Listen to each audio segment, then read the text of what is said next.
नमस्ते छात्रों, आज हम दूसरी इकाई का 8वां पद्य पाठ पढ़ेंगे। पद्य पाठ का नाम है ऐसा वसंत कब आएगा। कवि है जगन्नाथ प्रसाद उर्फ मिलिंद। छात्रों, कवि को वसंत ऋतु की आस लगी हुई है।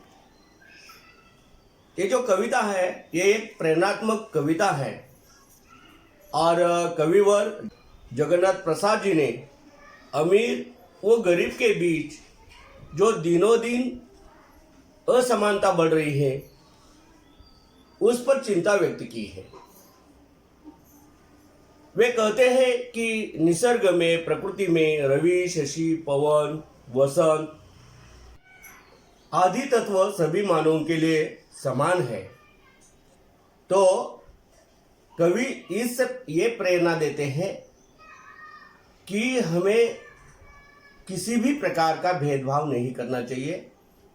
देश और समाज के लिए, सभी के लिए सुख और सुविधाएं प्राप्त होनी चाहिए। यही इस कविता का संदेश है। आइए हम इस कविता का वाचन करेंगे, उसके अर्थों के भी समझेंगे। पन्ना नंबर 55 पर देखिए, पद्य पाठ का नाम है ऐसा वसंत कब आएगा। कवि है जगन्नाथ प्रसाद उर्फ मिलिंद। कवि परिचय। जगन्नाथ प्रसाद जी का जन्म 1907 ग्वालियर मध्य प्रदेश में हुआ। उनकी मृत्यु 1986 में हुई। परिचय। जगन्नाथ प्रसाद यानी मिलिंद जी हिंदी, उर्दू, बांग्ला, मराठी, गुजराती और अंग्रेजी के ज्ञाता थे। आपने शांति निकेतन तथा महिला अध्यापन के साथ साथ भारत के स्वतंत्रता आंदोलन तथा राजनीति में भी भाग लिया। जगन्नाथ प्रसाद जी ने लिखी हुई प्रमुख कृतियाँ अंतिमा, पूर्णा, बलिपथ के गीत, नवयुग के गान, मुक्ति के स्वर आदि काव्य संग्रह। प्रस्तुत गीत में मिलिंद जी ने कहा है कि सुख सुविधाओं पर अमीर गरीब का सबका समान अधिकार है। जब सुख दुख का सभी पर समान प्रभाव पड़ता है तो राष्ट्र समाज के सुखों में भी कुटियों का समान अधिकार होना चाहिए। कवि का मानना है कि जिस दिन ऐसा होगा उसी दिन वास्तविक वसंत आ सकेगा। आइए हम कविता का वाचन करते हैं। ऐसा वसंत आएगा जब मानवता के वन उपवन का हर प्रसून खिल पाएगा। ऐसा वसंत कब आएगा। लड़कर अभाव के पतझड़ से नवसर्जन रण में विजयी बन, सुख सुविधा रस के सम वितरण का पा नव यौवनमय जीवन। हर मनुज कुसुम संतोषमयी मुस्कान मधुर बरसाएगा। ऐसा वसंत कब आएगा। ऐसे वसंत कुछ चले गए, प्रासादों ही का नहीं, कुटी का आंगन भी तो है आंगन। सुख दुख पर होता है समान हर मानव के उर में स्पंदन। सबके प्राणों का पुलक बने ऐसा क्षण कौन बुलाएगा। ऐसा वसंत कब आएगा। कवि के मानस में स्वप्न बना, छाया था जो सीमित वसंत, होगा जन जन के जीवन में साकार विपुल जब वो अनंत। जब मनुजों का जग भू पर ही अभिनव नंदन बन जाएगा। ऐसा वसंत कब आएगा। सबका समान रवि है, शशि है, सबका समान है मुक्त पवन। सारे मानव यदि मानव है, सबके समान हो भूमि गगन। कब नवयुग ऐसी नव संस्कृति, नव विश्व व्यवस्था लाएगा। ऐसा वसंत कब आएगा। हम इन पद्य पंक्तियों का अर्थ भी समझ लेते हैं। पहला पद्यखंड, वसंत कब आएगा जब मानवता के वन उपवन का हर प्रसून खिल पाएगा। ऐसा वसंत कब आएगा। कवि कहते हैं कि संसार में ऐसा वसंत किस दिन आएगा जब हर मनुष्य के जीवन में खुशी रूपी पुष्प खिल उठेंगे, खुशियां होंगी। ऐसा वसंत कब आएगा। लड़कर अभाव के पतझड़ से नवसर्जन रण में विजयी बन, सुख सुविधा रस के समय वितरण का पा नव यौवनमय जीवन। हर मनुष्य कुसुम संतोषमयी मुस्कान मधुर बरसाएगा। ऐसा वसंत कब आएगा। साधनहीन मनुष्य के जीवन में अभावों का पतझड़ छाया रहता है, अभाव ही अभाव रहता है।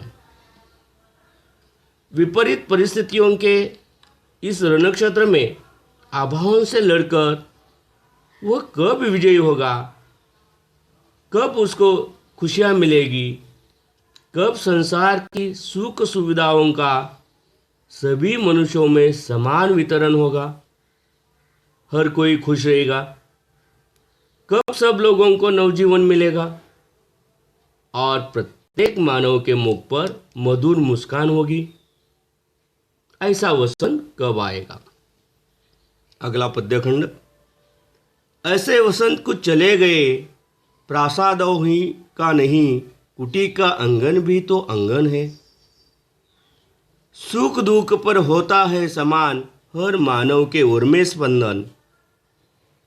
सबके प्राणों का पुलक बने, ऐसा क्षण कौन बुलाएगा। ऐसा वसंत कब आएगा। वसंत आता है तो महलों में, साधन संपन्न लोगों के घरों में प्रसन्नता का साम्राज्य जरूर फैला देता है। गरीब की कुटी में भी तो आंगन है, वहां पर भी इस वसंत का कोई भी प्रभाव नहीं होता। सुखी क्षणों और दुखद परिस्थितियों में निर्धन हो या धनवान, दोनों को एक जैसी अनुभूति होती है। ऐसा समय, ऐसा क्षण कब आएगा जब सभी के जीवन में एक जैसी प्रसन्नता फैले, खुशियां फैले। ऐसा वसंत कब आएगा। अगला पद्यखंड, कवि के मानस में स्वप्न बना, छाया था जो सीमित वसंत, सीमित यानी मर्यादित, होगा जन जन के जीवन में साकार, विपुल जब वह अनंत। जब मनुजों का जग भू पर ही, मनुज यानी मनुष्य, भू पर ही अभिनव नंदन बन जाएगा। ऐसा वसंत कब आएगा।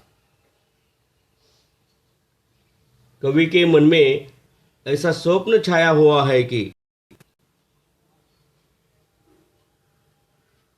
जो केवल सीमित लोगों के जीवन में ही सुख और प्रसन्नता लाता है, कब जन जन के जीवन में खुशियां लाएगा। जब सबके सपने साकार होंगे, जब वसंत सीमित न रहकर सभी मनुष्यों के संसार में पदार्पण करे, सुख सुविधाओं का आगमन होगा, तब इस पृथ्वी पर ही सुंदर नया नंदनवन बन जाएगा, खुशियां सबके जीवन में आ जाएगी। ऐसा वसंत कब आएगा। आखिरी पद्य पंक्तियां पढ़ते हैं। सबका समान रवि है शशि है, सबका समान है मुक्त पवन, सारे मानव यदि मानव है, सबके समान हो भूमि गगन। कब नवयुग ऐसी नव संस्कृति नव विश्व व्यवस्था लाएगा, ऐसा वसंत कब आएगा। इन आखिरी पद्य पंक्तियों में कवि कहते हैं कि संपूर्ण सृष्टि में सभी के लिए एक ही सूर्य है और एक ही चंद्रमा है, चंद्र है। यहाँ तक कि वातावरण में व्याप्त पवन, वायु सब पर एक ही तरह से बहता है, अर्थात सूरज, चांद और ये हवा पर सभी का समान रूप से अधिकार है। यदि सभी मनुष्य एक जैसे हैं तो इस पृथ्वी और आकाश पर भी सबका एक जैसा अधिकार होना चाहिए। वह दिन कब आएगा जब एक नया युग आएगा, एक नई संस्कृति, एक नई व्यवस्था का जन्म होगा। ऐसा वसंत कब आएगा? कवि कामना करते हैं, आशा करते हैं कि समस्त संसार में ऐसा वसंत आए जो भूमंडल के प्रत्येक मानव को भोजन, वस्त्र और घर प्रदान करे। सभी के जीवन में खुशियां छा जाए, प्रत्येक मनुष्य के अधरों पर हंसी और नेत्रों में संतोष की चमक हो। यदि ऐसा वसंत इस धरती पर आ जाए तो ग्रीष्म और शिशिर की असहनीय गर्मी और सर्दी भी लोगों को कष्ट न देगी। ऐसा वसंत कब आएगा? ऐसा वसंत कब आएगा?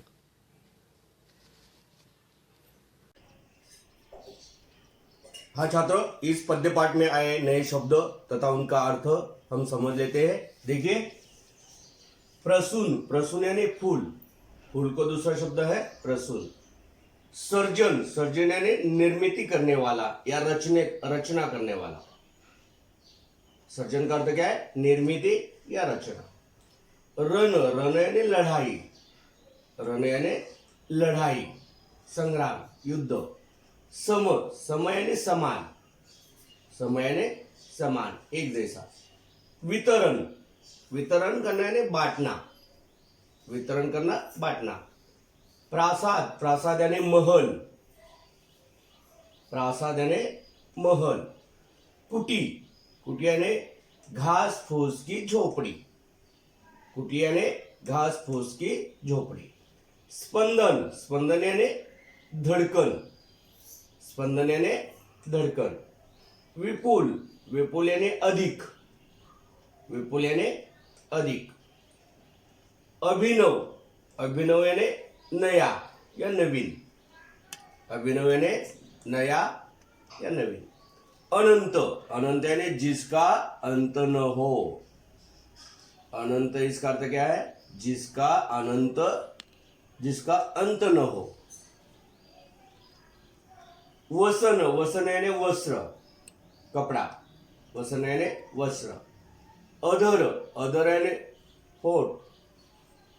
रवि, रवि यानी सूर्य का नाम है। शशि, शशि यानी चंद्रमा, चंद्र। पतझड़, पतझड़ यानी पेड़ के पत्तों का झड़ना, पेड़ के पत्ते झड़ जाते हैं तो उसे कहते हैं पतझड़। हाँ छात्रों, कुछ स्वाध्याय भी हैं। ये स्वाध्याय आपको अपने कॉपी में करना है। संजाल पूर्ण कीजिए। इस प्रकार का प्रश्न प्रश्न पत्र में 2 अंकों के लिए होता है। ये जो आकृति दी है, इस आकृति में 4 घटक लिखने हैं। हर एक घटक के लिए आधा अंक होता है। और ध्यान रखिए कि प्रश्न पत्र में हमें जो आकृति बनानी पड़ती है, हम जिस पेन से उत्तर लिखते हैं उसी पेन से आपको आकृति बनानी है। पेंसिल या पट्टी का उपयोग नहीं करना है। तो आकृति का अभ्यास बार बार कीजिए। इस प्रकार ये आकृति बनाइए। इस आकृति में क्या करना है? कवि के अनुसार सबके लिए ये समान है। सबके लिए क्या क्या समान है, कौन कौन सी बातें सभी के लिए समान है, वे 4 बातें यहाँ पर आपको लिखनी है, जो कि 2 अंकों के लिए ये प्रश्न होता है। आगे, निम्नलिखित पद्य पंक्तियों का अर्थ लिखिए। जो कविता आपने ये पढ़ी है अभी, उसके ये अंत का ये 7 पंक्तियों का ये पद्यखंड है। सबका समान रवि है, और इस पद्यखंड का अंत है कब आएगा। ये 7 पंक्तियों का आपको सरल हिंदी में अर्थ लेखन करना है।